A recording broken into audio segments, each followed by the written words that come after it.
இரண்டு சதுரங்களின் சுற்றளவுகள் முறையே 40 சென்டிமீட்டர் 32 சென்டிமீட்டர்னு கொடுத்துருக்காங்க. இப்போது சதுரத்துடைய 4 பக்க அளவு தான் சுற்றளவு 40 சென்டிமீட்டர். அப்போது ஒரு பக்கம் எவ்வளோ இருக்குன்னா 10 இருக்கும்.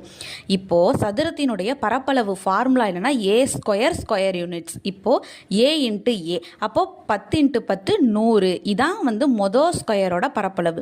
இதே மாதிரி ரெண்டாவது கண்டுபிடிச்சிக்கிறோம். இதனுடைய சுற்றளவு 32. அப்போ ஒரு பக்கம் வேணும்னா 8ன்னு கிடைக்கும். இதனுடைய பரப்பளவு வேணும்னா 8 × 8 64. இரண்டு சதுரங்களின் பரப்பளவுகளின் வித்தியாசத்திற்கு சமமான பரப்பளவு கொண்ட மூன்றாவது சதுரத்தின் சுற்றளவு தான் என்னன்னு கேட்டிருக்காங்க. ரெண்டுத்துக்கும் நம்ம வித்தியாசம் கண்டுபிடிச்சோன்னா நமக்கு 36 கிடைக்கும். இது பரப்பளவு a × a தான் பரப்பளவு. அப்போ ஏனா நமக்கு 6 × 6 தான் 36. மூன்றாவது பக்கத்தினுடைய அளவு 6. அப்போ சுற்றளவுனா 4 பக்கம் இருக்கும். அப்போது 4 ×